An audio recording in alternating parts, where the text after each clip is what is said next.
Back everyone. सो दोस्तों उम्मीद करता हूँ आप बहुत औसम होंगे, आई मीन औसम तरीके से आप अपने प्रैक्टिस कर रहे होंगे बॉस, और आप काफी कॉन्फिडेंट भी होंगे। सो ये मेरे को लग भी रहा है कि अब आप काफी कॉन्फिडेंट हैं, क्योंकि आप प्रैक्टिस कर रहे हो, ईमानदारी के साथ मेहनत कर रहे हो।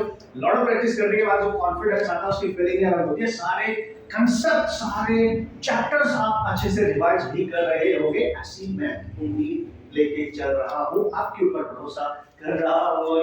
सो बाकी हम साथ में हैं, साथ में मिलकर करेंगे। आपका साथ कभी नहीं छोड़ा जाएगा, कभी आपका साथ नहीं छोड़ूंगा। इस जर्नी में हम साथ हैं, और अपने जो हमारा ड्रीम है, और जो जिस कैंपस का आप ड्रीम देखते हो, आप उस एग्जाम को क्लियर करने के बाद वहां तक हमने जाना है, साथ में जाना है। बस मस्त तरीके से अपनी प्रैक्टिस जारी रखना, मन मत चुराना, बस ठीक है कि आज नहीं तो कल कर लेंगे। इस तरीके की सिचुएशन आपके साथ बिल्कुल भी नहीं होनी चाहिए। और अगर सम टाइम बहुत ही रेयर केस में हो भी जाती है, तो पवेलियन पे बैक टू द पवेलियन बहुत जल्दी आना है ना, बहुत जल्दी आना है, बहुत लेट नहीं करना है। सम टाइम हो जाता है, इस टाइप की सिचुएशन में सम टाइम आ जाते हैं। तो यार आज बात करने वाले हैं lecture number 2, that is alternating current. Okay, lecture number 1 already आपके पास जा चुका है, आज हम बात करेंगे लेक्चर नंबर 2 की। सीरियसली मजा आएगा, क्योंकि 1 से 2 क्वेश्चन आने के चांस यहां से बने रहते हैं। एक क्वेश्चन तो हर साल आता ही है ना, तो 2-3 लेक्चर में मैं कोशिश करूंगा ज्यादा टाइम ना लूं उसको कवर अप करने की। तो आज जितने भी इंपॉर्टेंट टाइप के बेसिक सर्किट्स हैं, वो सारे सर्किट्स आपको यहां पे सीखने को मिलेंगे, और बेसिक नॉलेज सारी आपकी एकदम क्लियर हो जाएगी, सारे फंडे क्लियर हो जाएंगे। इससे रिलेटेड जितने क्वेश्चन न्यूमेरिकल हो सकते हैं उनको आप सॉल्व कर सकते हैं। जब यार सारा फाउंडेशन ही आपका स्ट्रांग हो जाएगा, तो न्यूमेरिकल में कोई टेंशन आएगी ही नहीं, मैं आने भी नहीं दूंगा, समझे? ओके, तो आज बात करेंगे लेक्चर नंबर 2 की। जैसे कि मैंने आपको बोला, करंट बोलो, अल्टरनेटिंग करंट, राइट? तो दोस्तों आज बात करते हैं हम एसी सर्किट, राइट? तो एसी सर्किट की हम बात करेंगे, ठीक है? अब ये सोच रहे हो यार सर ये एसी सर्किट्स होते क्या हैं? बेसिकली एसी सर्किट्स वो सर्किट्स होते हैं जो एसी सोर्स का यूज करते हैं, एसी सोर्स का यूज करके जिनका हम यूज कर रहे हैं बेसिकली। तो ये एसी सर्किट्स हैं, आप कह सकते हो, ठीक है? तो एक तरीके से आप ये भी बता सकते हो कि किस लिए इनका यूज किया जाता है, थोड़ा सा मतलब आइडिया आपको होना चाहिए। भाई डोमेस्टिक लेवल पे जो भी आप यूज कर रहे हो करंट, ठीक है? और जो इंडस्ट्रियल जो हमारा पर्पस होता है उसको फुलफिल करने के लिए हम एसी सोर्स सर्किट्स का ही यूज करते हैं, एसी सोर्स का ही आप बेसिकली यूज करते हो, है कि नहीं? चलो थोड़ा सा आइडिया आपको लग गया कि एसी सोर्स, एसी सर्किट किनको कहते हैं? एसी जो व्हिच आर डिपेंड्स ऑन या बेस्ड ऑन, ठीक है, बेस्ड ऑन एसी सोर्स, जो एसी सोर्स पे बेस्ड होते हैं। और बेसिकली इनका नॉर्मली यूज किया जाता है, यूज इन डोमेस्टिक, ठीक है, एंड इंडस्ट्रियल पर्पस, ठीक है? इंडस्ट्रियल पर्पस के लिए इनका बेसिकली यूज किया जाता है, तो ज्यादातर यूज किया जाता है बेसिकली, ये आप ऐसे याद रख सकते हैं। चलो अब मुद्दे की बात यह है कि सर हम इसमें पढ़ने क्या जा रहे हैं, कैसे करेंगे, बहुत इजी कैसे बनाएंगे सर, बहुत कंफ्यूजिंग सा होता है। समटाइम तो पता ही नहीं चलता क्या जिंदगी में चल क्या रहा है, जिंदगी ऐसे लगती है पता नहीं क्या चल रहा है। टेंशन मत लो, सब कुछ पता चलेगा, क्रिस्टल क्लियर वे में पता चलेगा, और आपको ये भी पता चलेगा किस तरीके से आप कंसेप्ट का यूज करके ऑसम तरीके से अपने एग्जाम में क्वेश्चन सॉल्व करके आ सकते हैं। जब भी नहीं होते हैं, समटाइम होते हैं, समटाइम बिल्कुल भी नहीं होते हैं, तो आप कर लेंगे, है ना, पूरे चांस हैं। तो एसी जो सर्किट्स हैं उनका पहले बेसिक फंडामेंटल क्लियर कर लो। देखो सबसे पहले हम यहां पे इसको कैटेगराइज करेंगे 3 इंपॉर्टेंट, ठीक है, वेरी इंपॉर्टेंट, ध्यान रखना, 3 important simple circuits, simple circuits, ठीक है? सबसे पहले तो आपको इनके बारे में पता होना चाहिए। भाई ये अगर पता है ना, मैं गारंटीड बोल रहा हूं पूरा चैप्टर आपका हो जाएगा, ठीक है? पूरे चैप्टर की अंडरस्टैंडिंग जो होती है ना, हम समटाइम फर्स्ट डे कहां पे है, जब हमारी बेसिक अंडरस्टैंडिंग ही नहीं होती, भाई शुरुआत कहां से हो रही है, वो रूट ही नहीं पता है उसका, तो हम फंसते रहते हैं फिर रह जाओ। क्योंकि बिल्कुल जस्ट लाइक जब आप कोई मूवी देखने जा रहे हो थिएटर में और आप लेट हो गए, सो मूवी स्टार्ट हो चुकी थी, 2 मिनट भी हो गए, 1 मिनट भी हो गए स्टार्ट हुए, तो अगर उसमें कुछ ऐसा है कि मूवी का जो पहला सीन था वही आपसे मिस हो गया और आपको पूरी कहानी का वही पता चला गया चल क्या रहा था, क्योंकि उसका मेन पॉइंट वहीं पर था, तो आपको पूरी मूवी फिर स्टार्टिंग से देखनी पड़ेगी। हुआ आपके साथ ऐसा? मेरे साथ हुआ है, तो मैं दोबारा देखने गया था, बस ठीक है, तो पूरी मूवी समझ में नहीं आई, ठीक है? तो ये होता है कंसेप्ट में भी। तो जो बेसिक फाउंडेशन है वो तो एकदम क्लियर होनी चाहिए, पूरा चैप्टर एकदम दिख जाएगा ऐसे, वाह मजा आ गया, वाह हर चीज आपको दिखेगी, ठीक है? सो 3 इंपॉर्टेंट सिंपल सर्किट, कौन सा सर? सबसे पहला purely, you can say purely, है ना, यू कैन से प्योरली, क्योंकि एक ही एक तरीके से इसमें एलिमेंट यूज होता है, रेजिस्टिव हम इसको कहते हैं, प्योरली रेजिस्टिव सर्किट का नाम आप इसको दे सकते हैं। मतलब एक ऐसा सर्किट बनाना है जिसमें एसी सोर्स कनेक्ट करना है बट रेजिस्टेंस पे ही करना है एसी सोर्स, केवल रेजिस्टेंस को ही देना है। रेजिस्टिव मतलब रेजिस्टेंस होगा केवल। दूसरा क्या होगा सर, दिख रहा है आपको, प्योरली इंडक्टिव। ठीक है, इंडक्टिव का मतलब सर इंडक्टर कॉइल यूज करेंगे बस, है ना। ये रेजिस्टेंस है तो यहाँ रेजिस्टेंस यूज करेंगे, यहाँ कॉइल यूज कर लेंगे, है कि नहीं। ठीक है, तो ये इसका सर्किट आपका बन गया। तीसरा क्या होगा सर, अब बचा कौन सा, कैपेसिटर। तो you can write purely capacitive. ठीक है, ये बन जाएगा आपका प्योरली कैपेसिटिव। तो यहाँ हम कैपेसिटर का यूज करेंगे एसी सोर्स के साथ बस। ठीक है, तो बस सीधा सा पढ़ने ये है कि जो एसी सोर्स है अभी उसका यूज कर रहे हो आप यहाँ पे, ताकि डीसी का यूज कर रहे हो, एसी सोर्स का यूज कर रहे हो, राइट। और अब अगर आप यहाँ पे एसी सोर्स का यूज कर रहे हो तो अगर रेजिस्टेंस को केवल एसी सोर्स से आप कनेक्ट कर रहे हो तो उसको प्योरली रेजिस्टिव सर्किट का नाम दे दिया जाता है। बस सिंपल है कि अकेला रेजिस्टेंस होना चाहिए या अकेला इंडक्टर होना चाहिए। इंडक्टर मतलब जब आप इस वायर को इस तरीके से कॉइल फॉर्म में कन्वर्ट कर देते हैं ऐसे ऐसे ऐसे। ठीक है, इसको बोलेंगे। ठीक है, तो प्योरली कैपेसिटिव तो ऑब्वियसली कैपेसिटर है। अब देखो जो एसी सोर्स है आपका, तो ये जो एसी सोर्स है भाई, पहचानेंगे कैसे, इसका सिंबल आपको याद होना चाहिए भाई। ठीक है, ऐसा सिंबल होता है एसी सोर्स का, तो ये सिंबल होगा। ठीक है, तो ये सिंबल आपको बताइए, ये एसी का ही है एक तरीके से सिंबल। ठीक है, तो एसी सोर्स का सिंबल हम ये, जैसे डीसी में हम क्या करते हैं, डीसी सोर्स में हम क्या करते हैं, डीसी में हम एक बड़ा टर्मिनल एक छोटा टर्मिनल ये वाला यूज करते हैं, पॉजिटिव नेगेटिव। वैसे इसमें भी पॉजिटिव नेगेटिव मान सकते हो, ये तो चूंकि अल्टरनेट पे चेंज होता है तो अपने अकॉर्डिंग आप मान सकते हैं। ठीक है, तो ये है आपका एसी सोर्स का सिंबल। तो similarly you have to remember this, ये तीन है। और एक कमाल की बात बताओ, अगर ये तीनों की इंडिविजुअल प्रॉपर्टी आपको आ गई ना, तो आई गारंटी आप हर और इनसे बनने वाले जितने भी कॉम्प्लेक्स सर्किट होंगे उनको सीख जाओगे, एटलीस्ट उनको पता चल जाएगा। आप प्रैक्टिस आप फंसोगे नहीं, फिर आपको लॉट ऑफ प्रैक्टिस बस जरूरत पड़ेगी करने की, क्योंकि क्वेश्चंस अगर बहुत अच्छे वाले भी आते हैं तो आप कर सकते हैं, राइट। बट आपको इंडिविजुअली एक इनके बारे में पता है। देखो, अगर आप ऐसे करो, R को और L को मिला दो, ठीक है, इन दोनों से मिलने से पता क्या बनेगा, देखो इन दोनों से मिलने से समझना, जो हम नेक्स्ट पढ़ेंगे, R को और L को मिला दो, फिर एसी सोर्स से कनेक्ट कर दो, तो ये बन जाएगा RL सर्किट। तो ये हो गया RL सर्किट। तो नया सर्किट हम फिर ये पढ़ेंगे। ठीक है, फिर R को और C को मिला दो, ठीक है, या R को C के साथ मिला दो, तो इन दोनों से मिलके बनेगा RC सर्किट, है ना, कमाल की चीज। तो ये भी पढ़ेंगे। ठीक है, अगर बेसिक थोड़ी बहुत इजी हो जाएगा, जब ये पढ़ लोगे ना तो बहुत इजी हो जाएगा, टेंशन मत लो। अच्छा सर, अच्छा R को हमने दोनों के साथ बना दिया, तो RL सर्किट या LR सर्किट भी बोल सकते हो आप, CR या RC सर्किट बोल सकते हो। लेकिन अगर हम L और C को ही मिला दें, L और C को, तो इसको हम नाम देंगे LC सर्किट। आपने सुने होंगे LC ऑसिलेशंस। ठीक है, तो ये LC सर्किट्स बन जाएगा। उत्तरी और भी बन सकता है सर, आप अगर तीनों को ही मिला दे, अगर आप इन तीनों को मिला देते हैं, इन तीनों को अगर आप यूज करते हैं, तो इन तीनों का यूज करके RLC ऑब्वियसली दो तरीके से एक सिचुएशन बनती है, सीरीज एंड पैरेलल में कनेक्ट करके आप सर्किट बना सकते हैं, जिसको हम बोलते हैं RLC सर्किट। और बहुत ज्यादा चांस बन जाते हैं यहाँ से क्वेश्चन आने के, ये आपको भी पता है। तो ये है इसका सारी कहानी, यही हमने पढ़ना है, इसके बाद कुछ पढ़ना ज्यादा है नहीं, टेंशन मत लो। आइडिया एडवांस को छोड़ के बाकी इसमें इतने टिपिकल क्वेश्चन बिल्कुल नहीं आते, आप टेंशन मत लो। आपको जो भी चीज सिखाई जाएगी वो मस्त तरीके से सिखाई जाएगी, और आपके एग्जाम में उस टाइप के क्वेश्चन आते हैं।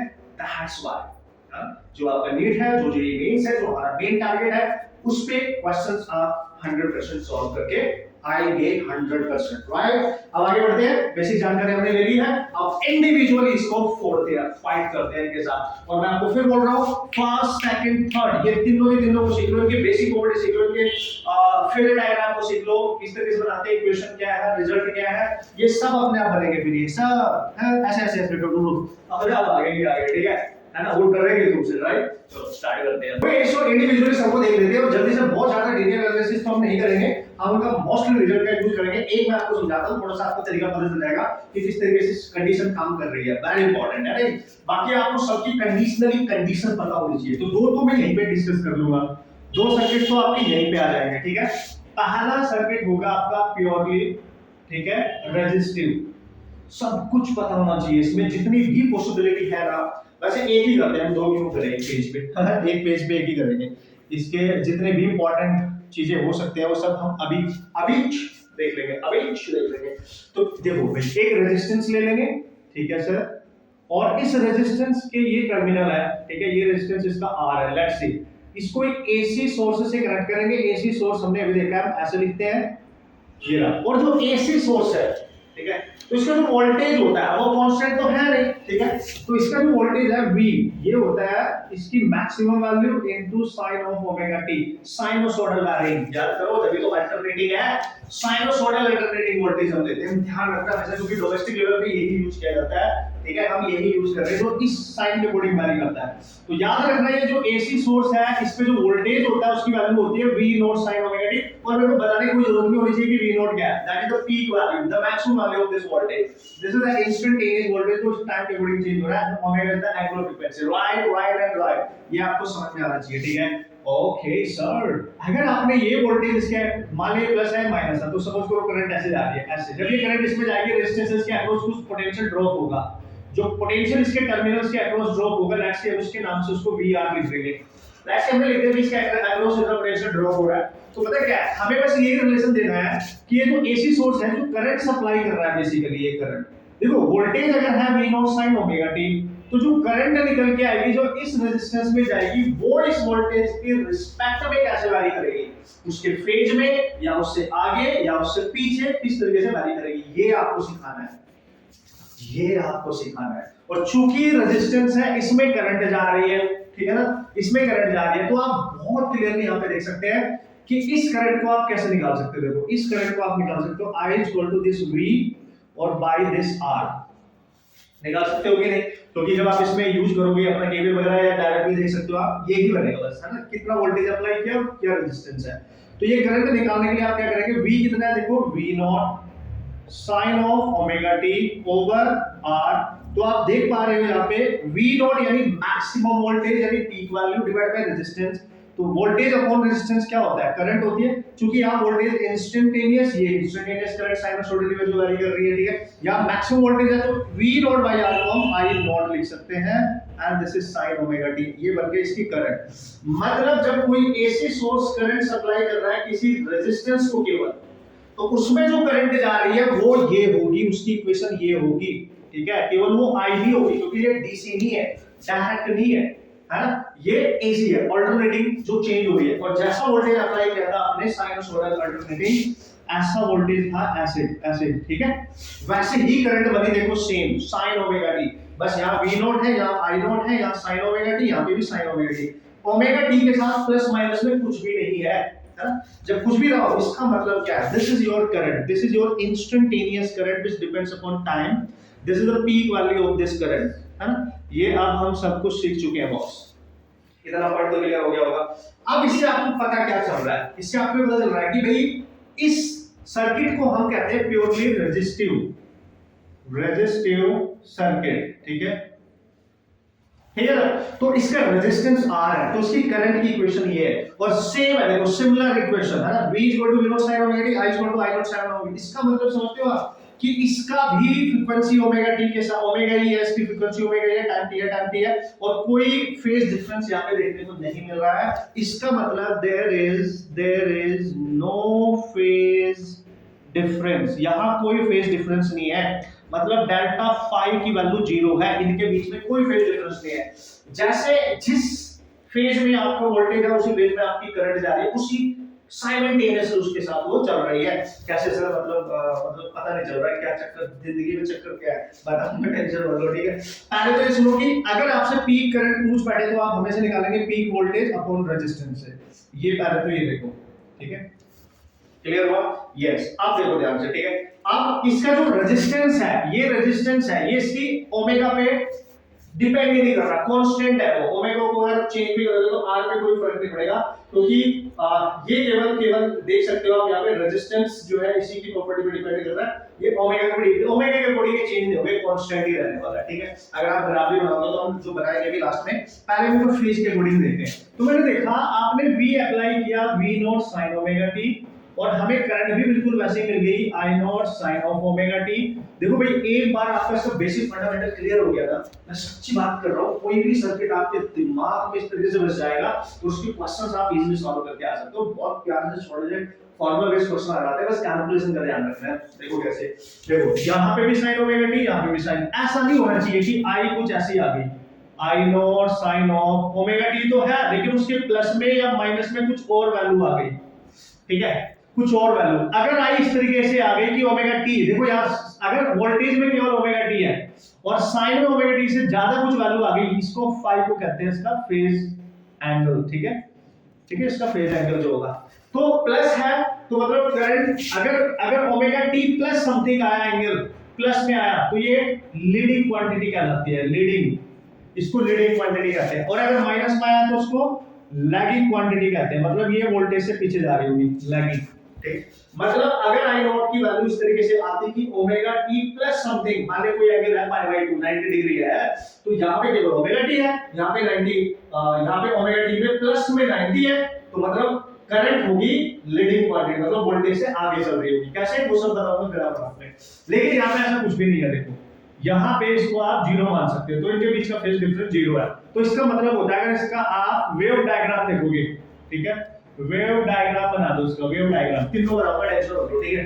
तो वेव डायग्राम बनाने का मतलब क्या होगा सर, देखो अगर आपका वोल्टेज साइन ओमेगा टी है और साइन का ग्राफ जीरो से स्टार्ट होगा यहां से ऐसे, ठीक है, ऐसे, ठीक है, तो आपकी जो करंट है वो भी ओमेगा टी तक है, आगे इसमें कुछ है नहीं प्लस माइनस, तो भी यहीं से स्टार्ट होगी, ऐसे ऐसे, इसी तरीके से स्टार्ट होगी, ध्यान से समझना। जैसे ये चल रहा वैसे ही चलेगी। ये ऊपर वाला जो ग्राफ है, ये जो डार्क लाइन है, ये इसकी वैल्यू होगी v नॉट की, इधर हमने वोल्टेज बना दिया, इधर हमने ये ओमेगा टी टाइम बना दिया, सपोज करो, ठीक है। और ये जो डॉटेड लाइन है ये होगी आई नॉट की वैल्यू, मतलब ये है वोल्टेज के लिए और ये वाली है करंट के लिए ग्राफ। तो जहां जहां पे जैसे ये जा रहा है, जहां पे इसकी वैल्यू पीक वैल्यू हो रही है, देखो जीरो से चले, दोनों जीरो से चले, ये भी यहाँ पे मैक्सिमम, ये भी यहाँ पे मैक्सिमम, ये दोनों यहाँ पे कट कर रहे, दोनों यहाँ पे कट कर रहे। इधर देखो ये मिनिमम नेगेटिव में, अगर ये नेगेटिव में है तो ये भी इधर नेगेटिव में है कि नहीं है, तो एक साथ चलना बिल्कुल, मतलब इनके बीच का फेज डिफरेंस जीरो है, फेज एंगल जीरो है ना कोई आगे ना कोई पीछे, बिल्कुल सेम तरीके से ये कॉन्टिन्यूअसली आगे बढ़ते रहेंगे। ये होता है इसका मीनिंग। दूसरा तरीका, अगर इसका लाइन डायग्राम बनाओ, लाइन डायग्राम, ये लाइन डायग्राम जो होता है ये आपकी काफी हेल्प करेगा न्यूमेरिकल सॉल्व करने में। ये सब कुछ इसलिए बनवा रहा हूं क्योंकि कभी-कभी ना ग्राफ ही पूछ लेता है। अभी 2021 में क्या होता है कि जेईई में जस्ट फेजर डायग्राम भी पूछ लिया, तो ये भी पूछे जा सकते हैं, बहुत इजी बन जाते हैं क्रेडिट लिए। लाइन डायग्राम का मतलब क्या होगा सर, देखो मान लिया मैंने यहाँ पे 2D एक्सिस ले ली, ठीक है, एक ये ले ली और एक ये ले ली, राइट, हम ऐसे मान लेते हैं। ओके सर, अच्छी बात है सर, बढ़िया है सर।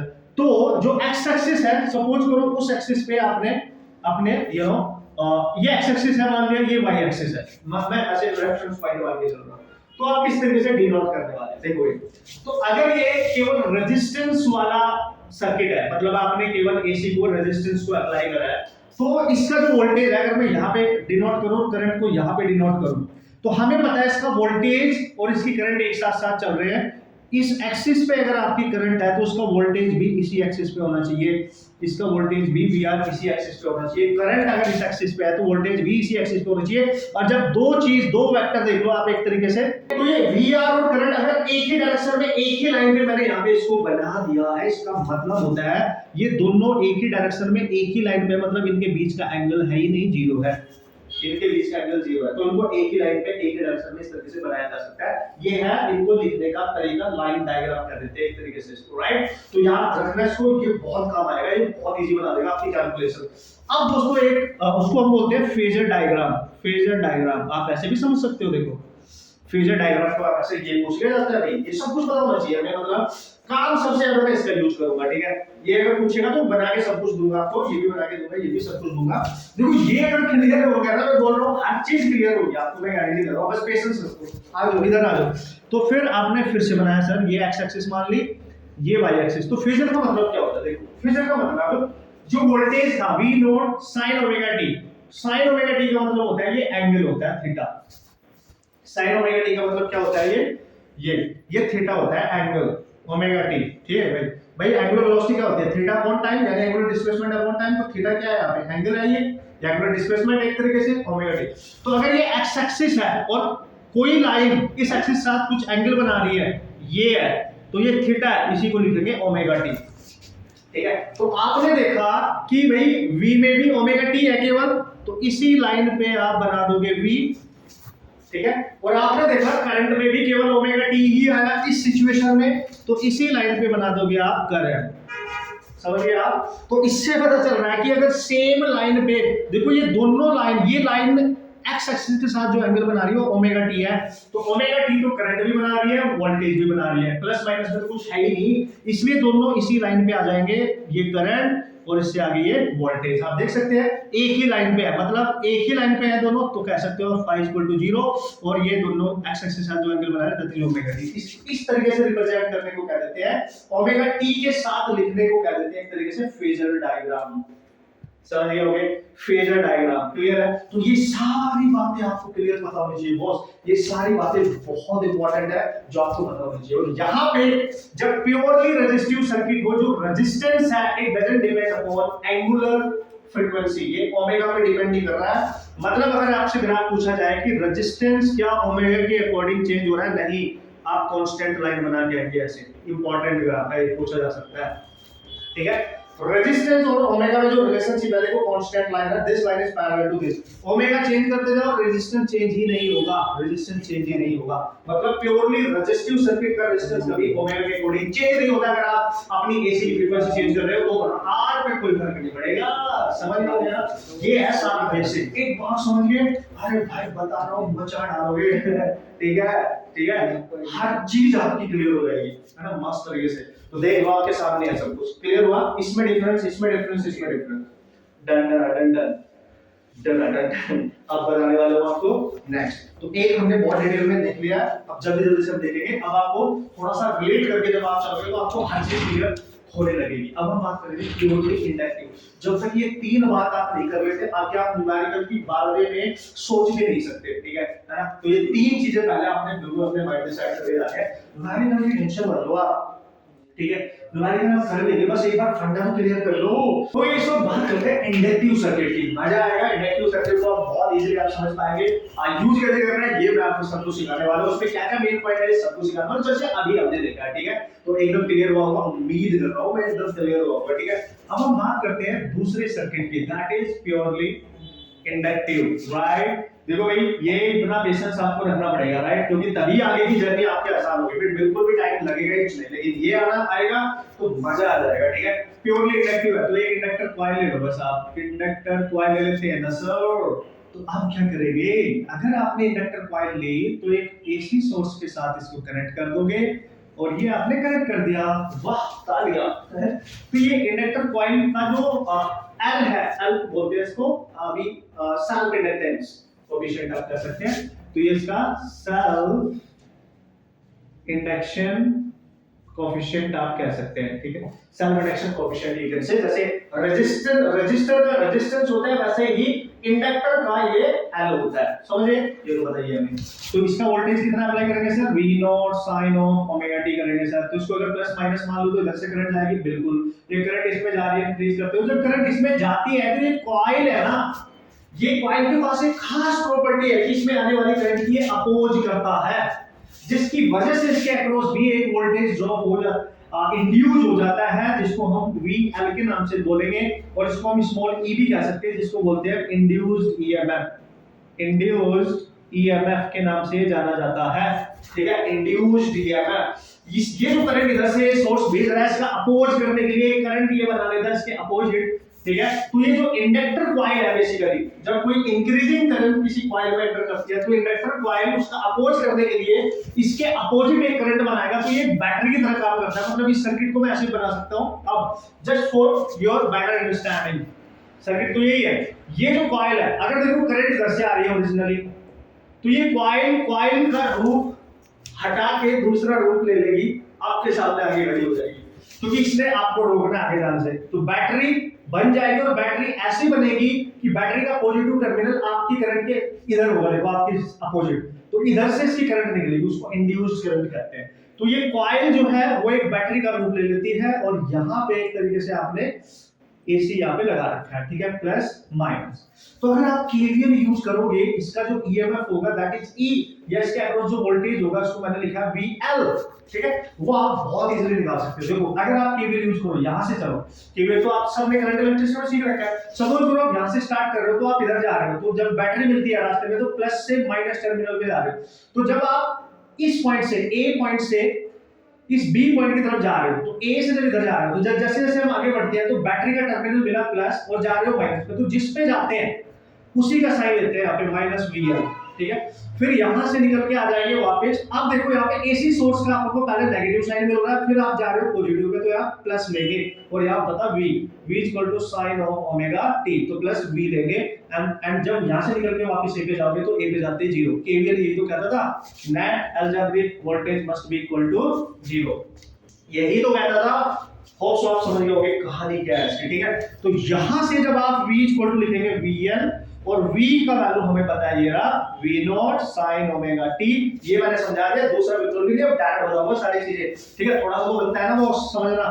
vl को कैसे लिखेंगे हम, vl जब किसी कॉइल यानी इंडक्टर के अक्रॉस वोल्टेज निकालना होता है तो इसके लिए हम फैराडे सेकंड लॉ का यूज करते हैं, फैराडेज सेकंड लॉ, ठीक है। और वो क्या होता था सर, वो होता था VL equal to minus L DI over DT, ये होता है बेसिकली, ठीक है, ये होता है। लेकिन चूंकि हम यहाँ पे ऑलरेडी माइनस साइन यूज कर चुके हैं तो इसकी हम मैग्नीट्यूड की ही बात करेंगे, यानी L DI ओवर DT इसकी जगह लिखेंगे, बात खत्म। L self inductance coefficient, DI over DT क्या है, इसका मतलब होता है कि करंट चेंज हो रही है विद रिस्पेक्ट टू टाइम, यानी रेट है ये, rate of change of current, ठीक है। करंट के चेंज होने का रेट है ये, जो उसमें करंट है वो चेंज हो रही है, जो उसमें करंट जा रही है वो चेंज हो रही है, उसका टाइम के अकॉर्डिंग चेंज हो रही है, ठीक है। बस यहां से इसको सॉल्व कर सकते हैं हम। हमें आई निकालना है तो d को इधर ले, v नॉट को इधर लेके जाएंगे तो हम इसको लिख सकते हैं sin ओमेगा t, तो यहां जाएगा dt और ये v नॉट नीचे आ जाएगा, l by v नॉट यहां जाएगा di, ठीक है। और दोनों साइड इसको इंटीग्रेट करेंगे। इंटीग्रेट करने के बाद जो करंट निकल के आएगी, ये आपको इंटीग्रेट करने की जरूरत नहीं है, तो मैंने आपको समझाने के लिए बता दिया है। जो करंट दोस्तों यहां से निकल के आएगी वो आएगी v not by omega l into sin of omega t, not actually sin, this is पूरा लिख दो मैं as it is, ठीक है।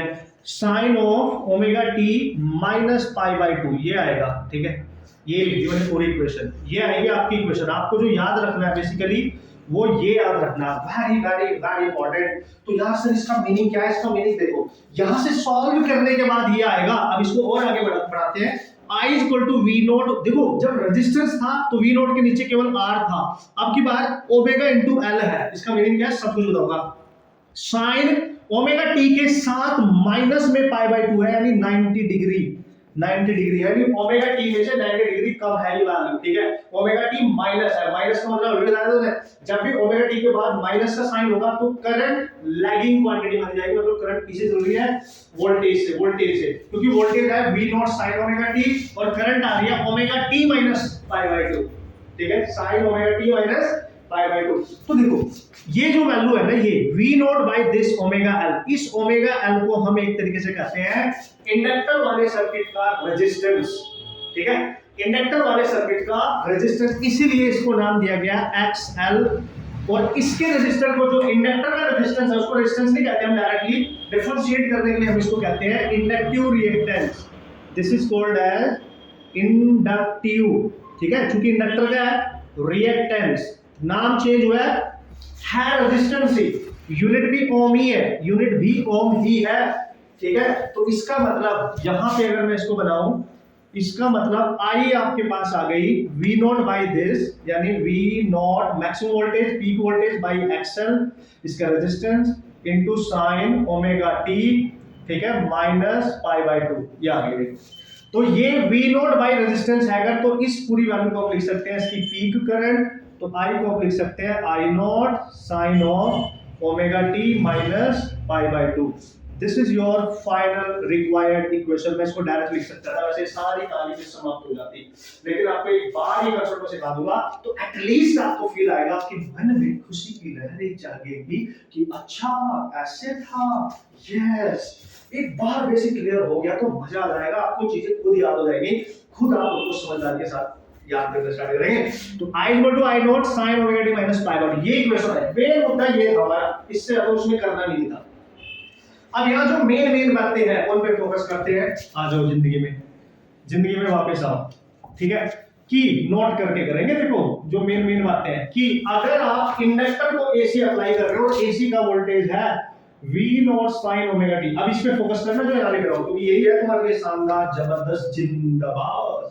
तो जो करंट आएगी ऐसा अप्लाई करने से, वो करंट आई है I naught sine omega T minus pi by 2। तो यहां से हमें दो चीज सीखने को मिली कि ये जो करंट है ये लैगिंग क्वांटिटी है, लैगिंग क्वांटिटी है। कितने एंगल से लैग कर रही है? पाई बाय 2, 90 डिग्री से पीछे है ये वोल्टेज से। पहली बात अभी बना हुआ ग्राफ में।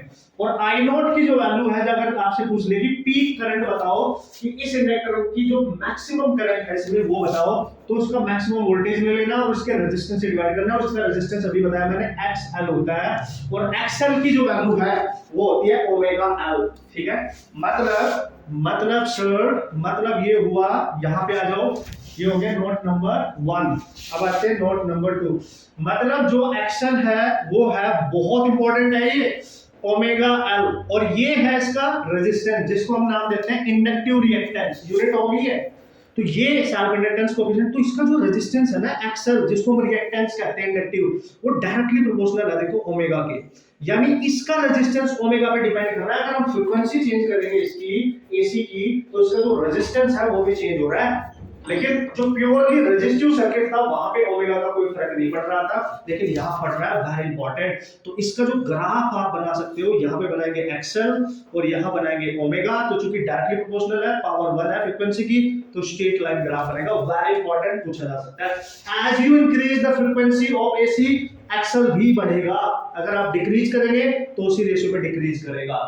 और ओमेगा एंगुलर फ्रीक्वेंसी है, इसीलिए इसको आप ऐसे भी लिख सकते हैं कि एक्सएल इक्वल टू ओमेगा। याद करो क्या होता था, ओमेगा याद करो क्या होता था, ओमेगा होता है 2 पाई एफ। ये मैं ऑलरेडी बता चुका हूं, frequency in hertz, omega is the frequency in radian पर सेकंड। तो आप इसको 2 पाई एफ भी लिख सकते हैं इनटू एल। तो ये बन गया फॉर्मूला। डायरेक्ट क्वेश्चन पूछा जा सकता है कभी कभी डायरेक्ट, आप इसी को याद रख लो। ओमेगा कन्वर्ट करना तो आपको आता ही है, ठीक है। तो यहां से चाहे वो ओमेगा के रिस्पेक्ट में बात करें एक्सएल की या एफ के, डायरेक्टली प्रोपोर्शनल का रिलेशन है, कोई टेंशन नहीं, आप आराम से बता सकते हैं, ठीक है। तो पहली बात ये बहुत मेन पॉइंट हो गया, नॉट 1 नॉट 2। ये तो चलो मैंने आपको समझाने के लिए बताई है सारी चीजें। इक्वेशन क्या है, कौन लैगिंग है कौन लीडिंग है, ग्राफ देख लेते हैं, उससे सारा पिक्चर क्लियर हो जाएगा, सारे फंडा क्लियर हो जाएंगे। फिर जो न्यूमेरिकल वगैरह सॉल्व करेगा, न्यूमेरिकल फिर धीरे धीरे हमारी बात मानेंगे, हमारी बात। वी आर द बॉस है, आप बॉस है तब जो आप बोलोगे क्वेश्चन को वैसे ही करना पड़ेगा, क्योंकि आप उसको उसके बारे में सब कुछ सीख के जा रहे हो यार। आप अपनी तैयारी कंप्लीट करके जा रहे हो, दुश्मन के बारे में हर चीज सीख के जा रहे हो, तो कैसे नहीं आ रहे हो, सर मार जाएगा आपसे, सर मार जाएगा, है कि नहीं। ओके, तो चलो देख लेते हैं अब इसके line diagram, wave diagram, phasor diagram, वो देख लेते हैं ना। ये सब कुछ वहां पे ग्राफ में रिप्रेजेंट हो जाएगा, तो आपका सारा फंडा ही क्लियर हो जाएगा, राइट। समझ गए बात को? Yes, good good good good, देख लो। तो ये इसे जल्दी देख लेते हैं, इसका वेव डायग्राम क्या है, इसका लाइन डायग्राम क्या है, इसका फेजर डायग्राम क्या है, तो बहुत इजीली आप समझ भी जाएंगे। देखो, तो सबसे पहले हम देखते हैं वेव डायग्राम क्या है इसका, ठीक है।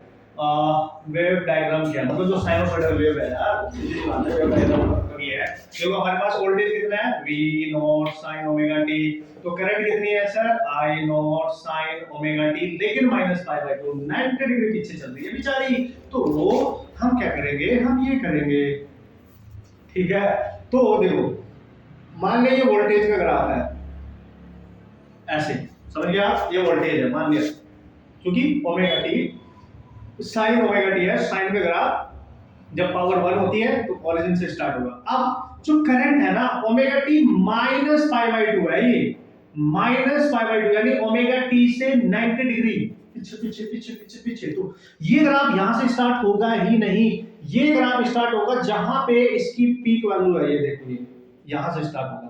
मतलब ये इससे देखो, चूंकि नेगेटिव है तो ऐसे समझो, देखो और ऑप्शन तरीका बताता हूं आपको। इधर मान लिया y एक्सिस पॉजिटिव, इधर x एक्सिस, और नीचे को y एक्सिस है नेगेटिव, और इधर है x एक्सिस नेगेटिव, राइट। तो ये जो ग्राफ है, अगर ये ओरिजिन यहां से स्टार्ट हो रहा है, ये वोल्टेज वाला ग्राफ, इसकी पीक वैल्यू होगी v not, and this graph is for v sin omega t वाला।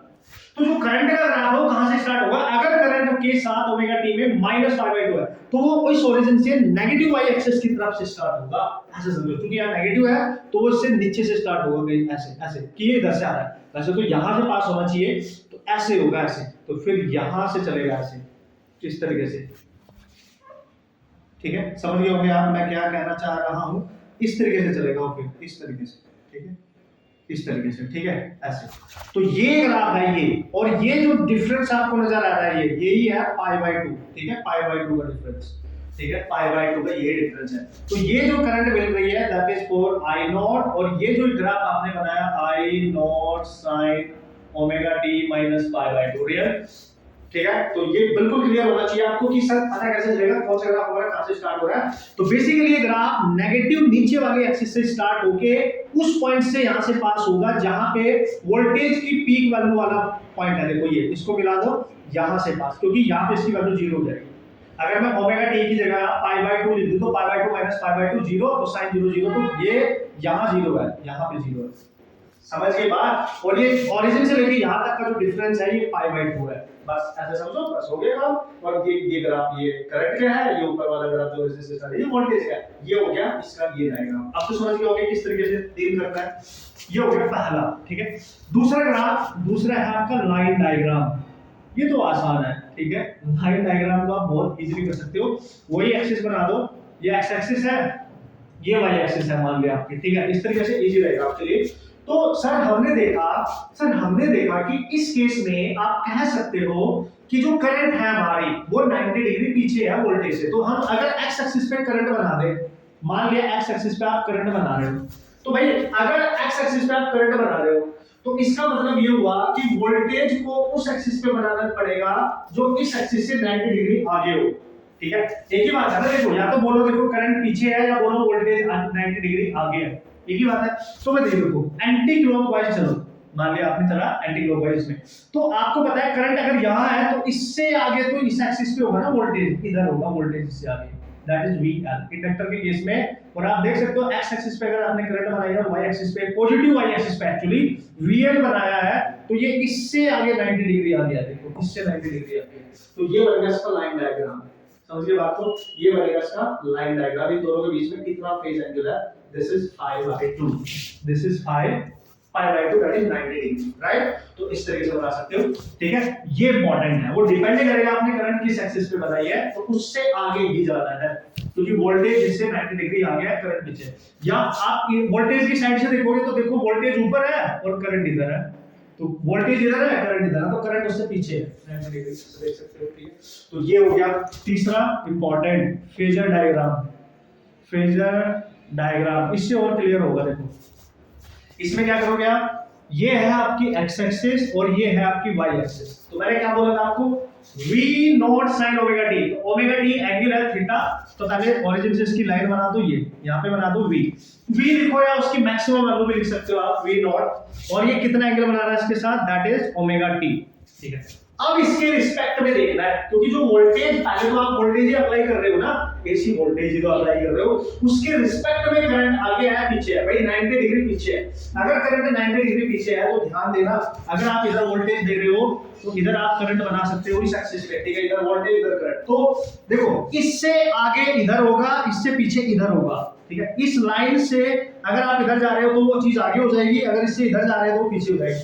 तो इस लाइन से है ना, V नॉट मैक्सिमम वोल्टेज वाली लाइन से जो x एक्सिस साथ इतना एंगल बना दिया, 90 डिग्री पीछे एक लाइन ड्रॉ करो, मतलब इस लाइन के 90 डिग्री पे एक लाइन बना दो, ये देखो 90 डिग्री, इसके साथ 90 डिग्री ऐसे, देखो ये लाइन देखो और ये लाइन देखो, ठीक है, इन दोनों में 90 डिग्री का एंगल है कि नहीं है, तो ये π/2 है, तो ये किसकी है, I नॉट, यानी करंट वाली लाइन है, उसकी पीक वैल्यू, ये उसकी peak value, and this is the phasor diagram. समझिए आप, समझ गए कि नहीं, मतलब यहाँ पे वोल्टेज से 90 डिग्री पीछे चल रही है, देखो करंट वोल्टेज से 90 डिग्री पीछे। अगर ये 90 डिग्री आगे होती तो ये नीचे ना बन के फिर ये ऐसे बनता इधर, फिर ये इधर आता, फिर ये 90 डिग्री आगे होती है ऐसे, ठीक है, समझिए। तो फिलहाल आपने तो पीछे बनाना है तो आप पीछे ही बनाएंगे, है कि नहीं बॉस, इस तरीके से समझ जाना है, ठीक है। तो बहुत इजी हो गया अब आप लोगों के लिए। तो भाई ये सारी सिचुएशन आपके दिमाग में होनी चाहिए, कुछ भी ऐसा नहीं होना चाहिए कि आपको नहीं पता चला, हर चीज आपकी क्लियर होनी चाहिए। दोस्तों आगे के जितने भी सर्किट है, आरएल सर्किट आपसी, वो एक ही लेक्चर में कवर हो जाएंगे, सो उसमें आपको ज्यादा टाइम लगेगा भी नहीं, अगर ये बेसिक फंडामेंटल आपके सारे क्लियर होंगे, आई गारंटी में क्लियर, आगे बढ़ते हैं। Okay so here we are, this is the last case. Okay आज के लेक्चर में इसमें बेसिक सारे क्लियर हो जाएंगे, तो नेक्स्ट लेक्चर में सारे न्यूमेरिकल से लेके आरएलसी सर्किट, एलसी सर्किट, सब सारे सर्किट आरएलसी एलसी आर से, ठीक है, सीरीज सर्किट आरएलसी, वो सब कुछ कवर हो जाएगा ईच एंड एवरी। तो उसमें सारे सर्किट वाले ही क्वेश्चन होंगे, बेसिक यहां से आपका स्ट्रांग हो जाएगा, नो प्रॉब्लम। तो यहां पे हमने देखा है कैपेसिटर है जिसकी कैपेसिटेंस है C, और एक एसी सोर्स से आपने कनेक्ट कर दिया इसलिए प्योरली कैपेसिटिव सर्किट बन गया। तो इसका वोल्टेज हमें अभी सीखा है हमने sin ओमेगा t, अब आपको ज्यादा मेरे को सिखाने की जरूरत पड़ेगी भी नहीं। तो इसको प्लस मान लेंगे, इसको माइनस, तो इधर से करंट जाएगी, जो करंट इसमें जाएगी हमें फिर से उसकी इक्वेशन निकालनी है। जब रेजिस्टेंस में जा रही थी तो बिल्कुल सेम फेज में चल रही थी, जब इंडक्टर में जा रही थी तो वोल्टेज से पीछे चल रही है 90 डिग्री। अगर करंट अब कैपेसिटर में जा रही है तो अब क्या होगा, ठीक इक्वेशन, बस ये तो समझ रहा है। तो मान लिया इसके अक्रॉस जो वोल्टेज ड्रॉप होगा इसकी प्लेट के अक्रॉस, ये प्लस और ये माइनस, तो वो होगा इसी के नाम से VC। तो इसमें इस केस में जब आप इसको सॉल्व करोगे तो जो स्टैंडर्ड इक्वेशन बननी चाहिए that is I naught sin of omega t plus में पाई बाय 2 होता है, बस ये ध्यान रखना है। बस अब आप डायरेक्ट समझ सकते हो उसको कि सर सॉल्व आउट करके यही आएगा, बिल्कुल। यहां पे जो उसकी मैक्सिमम वैल्यू है करंट की, पीक वैल्यू, उसको आप लिख सकते हैं पीक वोल्टेज ओवर इसका रेजिस्टेंस, और इसके रेजिस्टेंस को हम जैसे अपने इंडक्टर का रेजिस्टेंस लिखा था XL, तो यहाँ पे इसका रेजिस्टेंस लिखेंगे XC, ठीक है। तो here we go and this is XC, जिसको नाम दिया जाता है कैपेसिटिव रिएक्टेंस, ठीक है, कैपेसिटिव रिएक्टेंस इसको नाम देंगे। है ये रेजिस्टेंस ही कैपेसिटर के केस में, बट हम इसको नाम देते हैं कैपेसिटिव रिएक्टेंस, यूनिट सेम है ओम, ठीक है। और इसकी वैल्यू क्या होगी सर, XC की वैल्यू होती है, जैसे वहां XL की वैल्यू ओमेगा L होती थी, यहाँ पे 1 बाई ओमेगा C होती है। बस ये ध्यान रखने का, वो उस क्वेश्चन आने के काफी चांस आने वाले हैं, ये याद रखना, वेरी इंपॉर्टेंट। मतलब इस प्योरली कैपेसिटिव सर्किट का जो रेजिस्टेंस है उसको XC कहते हैं, यानी कैपेसिटिव रिएक्टेंस कहते हैं, वैल्यू होती है 1 बाई ओमेगा C। और यहां से आप देख सकते हो उसका रेजिस्टेंस जो है, यानी इसका जो रिएक्टेंस है वो ओमेगा के डायरेक्टली नहीं, इनवर्सली प्रोपोर्शनल है सिंगल पावर के साथ। तो अगर ये इनवर्सली प्रोपोर्शनल है तो आप देख सकते हो उसका ग्राफ ओमेगा XC, तो देखो रेक्टेंगुलर हाइपरबोला बनेगा, ऐसा बनेगा कि बिल्कुल बनेगा सर, बिल्कुल दिख रहा है आपको वेरी क्लियरली। और यहां पे जो करंट निकल के आ रही है उसमें ओमेगा t के बाद प्लस का साइन है 90 डिग्री, यानी ये करंट वोल्टेज से, देखो वोल्टेज में केवल ओमेगा t है, यहां plus omega t plus pi by 2 है, तो ये करंट यहां लीडिंग क्वांटिटी है। Okay, this is your leading quantity, मतलब यहां पे हम बोल रहे हैं अब करंट 90 डिग्री आगे है ना कि पीछे। तो जो अभी आपने ग्राफ बनाया था उसका रिवर्स करना है बस एक तरीके से, है कि नहीं? चलो देखते हैं तो किस तरीके से करना है, किस तरीके से आपने समझना है। आपकी बात करंट लीड करेगी, है ना, करंट लीड करेगी, ये मास्टर बन गई, ये बॉस बन गई वोल्टेज की, पहले बॉस वोल्टेज था, अब करंट है, वो बॉस का करंट है बॉस। तो यहां पे आपने इसका ये ग्राफ भी देख लिया। ग्राफ को कैसे बनाना है, ओमेगा अगर आप चेंज कर रहे हो इसके अकॉर्डिंग, ओमेगा को बढ़ाओ, ठीक है, देखो ओमेगा बढ़ाओ, यहां रिएक्टेंस कम होगा प्योरली कैपेसिटिव में, ओमेगा को डिक्रीज करो तो रिएक्टेंस आपका इंक्रीज करे जाएगा, क्योंकि इनवर्सली डिपेंडेंसी यहां पे शो कर रहा है, राइट। अब क्या करेंगे सर, आप देख लिया आपने, यानी फेज एंगल कितना है इनके बीच में, पाई बाय 2 90 डिग्री का। तो सर अगर हम वेव डायग्राम बनाएंगे तो कैसे बनाएंगे, देख लो किसने मना किया बॉस। अगर यहां से आपका वोल्टेज स्टार्ट हो रहा है ऐसे, तो आपकी जो करंट है, देखो चूंकि करंट में प्लस का साइन है, और मैंने अभी बताया अगर माइनस है तो नीचे से स्टार्ट होगा, क्योंकि y एक्सिस नेगेटिव नीचे है, अगर प्लस है तो ऊपर से स्टार्ट होगा। और ये इसकी पीक वैल्यू है, तो एक पॉइंट यहां ले लो, एक पॉइंट यहां ले लो, ठीक है। तो यहां से कहीं स्टार्ट होगा ऊपर से, पॉजिटिव साइड से, ओरिजिन से ऊपर पॉजिटिव है, यहां से स्टार्ट होके ऐसे ग्राफ चलेगा, ध्यान देना, ऐसे ग्राफ चलेगा, ठीक है। तो इस तरीके से ये ग्राफ यहां से स्टार्ट होगा, बहुत इंपॉर्टेंट है ये, इस तरीके से आपने समझना है, ठीक है। और यहां से पास होगा, ठीक है, ये यहां से स्टार्ट हो रहा है, तो ये है आपका करंट के लिए, ठीक है। This is for current, I naught sin of omega t plus pi by 2, और ये जो डिफरेंस है इनके बीच में दिख भी रहा है आपको पाई बाय 2 का, ठीक है। ये है आपका वोल्टेज का V naught sin of omega t, जो पाई बाय प्लस में है इसलिए ऊपर से स्टार्ट हो रहा है पॉजिटिव साइड से, और नीचे से नेगेटिव था इसलिए नीचे से स्टार्ट हो रहा था। 90 डिग्री का फेज डिफरेंस है, अभी भी फेज डिफरेंस सेम ही है, ठीक है, फेज डिफरेंस सेम ही है। ओके सर, लाइन डायग्राम बनाना है तो बना लो। देखो अगर आपने x एक्सिस पर करंट बना दी तो वोल्टेज, आपकी करंट आगे है वोल्टेज पीछे, तो वोल्टेज इससे पीछे कब होगा, जब आगे था तो पॉजिटिव साइड में था, अब नीचे होगा, अब वोल्टेज इसका नीचे होगा VC, ठीक है। देखो वोल्टेज नीचे है, यानी करंट इससे आगे है पाई बाय 2, देख सकते हो आप, या वोल्टेज इससे पीछे है पाई बाय 2। तो जब वोल्टेज पीछे हो समझ गए? करंट वाली इक्वेशन में पॉजिटिव साइन हो तो करंट को पॉजिटिव एक्स एक्सिस पे बना दो, वोल्टेज को नेगेटिव वाई एक्सिस पे बनाना है। जब करंट के साथ यहाँ पे माइनस साइन हो तो वोल्टेज को पॉजिटिव एक्सिस वाई एक्सिस पे बनाना है। इतना इजी तो आप बना डालोगे इसको, ठीक है। फेजर डायग्राम आप खुद ही बना लेना, ठीक है। ये हो गया इसका second line diagram. Phasor diagram आप देखो खुद ही बना दोगे। अब मान लीजिए एक्स एक्सिस है, ये वाई एक्सिस, फेजर डायग्राम खुद ही बना दो। देखो सबसे पहले तो वोल्टेज की इक्वेशन को देखो, तो sin ओमेगा t यानी ओमेगा t एंगल के साथ एक लाइन बना देंगे। ये है वोल्टेज v नॉट मान लो, और ये है ओमेगा t, ठीक है। अब हमारी जो करंट है वो तो प्लस पाई बाय 2 है, यानी इस लाइन से 90 डिग्री आगे ना कि पीछे। तो 90 डिग्री का एंगल बनाते हुए एक लाइन बनाओ जो इसके साथ 90 डिग्री हो। इसके देखो ये ऐसे, ये है आई नॉट, और यहां से यहां तक का जो इनके बीच का ये एंगल है दिस इज पाई बाय 2। बस ये बन गया phasor diagram. This is the phasor diagram actually, समझ गया? तो अगर टोटल एंगल देखना चाहोगे आप, टोटल देख लो एक्स एक्सिस से, तो यहां से लेके यहां तक करंट का टोटल एंगल कितना होगा? टोटल एंगल ये कितना होगा? देखो omega T plus this, omega T plus pi by 2, यही तो है, ठीक है। यही तो है इसका टोटल एंगल थीटा। एक तरीके से फाई जो भी मान लो आप, थीटा मान लो, ठीक है। यही तो है, तो आप देख सकते हो। तो इस तरीके से निकालते हैं, लेकिन हम 90 कहां से देखते हैं? वोल्टेज वाली लाइन से, ठीक है। टोटल कहां से देखते हैं? यहीं से, positive x axis anti clockwise, जहां तक करंट है। बस खत्म यार। ये सारी चीजें आपने याद रखनी है, ये फॉर्मूला याद रखना है न्यूमेरिकल करने के लिए। इसको आप ऐसे भी लिख सकते हो, x c = 1 बाई, अगर ओमेगा नहीं दे रखा है तो उसकी जगह 2 पाई f लिख के c। इस पे लास्ट ईयर भी क्वेश्चन आया था, डायरेक्ट फॉर्मूला बेस्ड आप सॉल्व कर सकते हैं। कोई पंगे वाली बात है ही नहीं बॉस, कोई भी पंगे वाली बात नहीं है। Easily you can solve all the type of problem, या all the type of problem, या क्या बात कर रहे हो सर? तो देखो कहीं ना कहीं हमने सारे बेसिक फंडामेंटल कांसेप्ट यहाँ पे देख लिए हैं। इसमें इतना सा मिस्टेक है, इतना याद रखो, है ना। क्वेश्चन जो भी करेंगे वो फिर नेक्स्ट उसमें हम आराम से कर सकते हैं। हर टाइप के क्वेश्चन वहाँ पे कंसिडर करेंगे। आरएन सर इनसे करने वाले जितने भी सर्किट है सब करेंगे, सारे न्यूमेरिकल करेंगे, हर टाइप की। मैं चाहता हूँ इस लेक्चर को आप कांसेप्ट वाइज देखें, केवल ना कि न्यूमेरिकल वाइज, है ना। कांसेप्ट वाइज ये बहुत जरूरी होता है, बस बहुत जरूरी। तो दोस्तों उम्मीद करता हूँ आपने इसको एंजॉय किया होगा, आपको सारे बेसिक फंडामेंटल कांसेप्ट भी स्ट्रॉन्ग हो गए होंगे।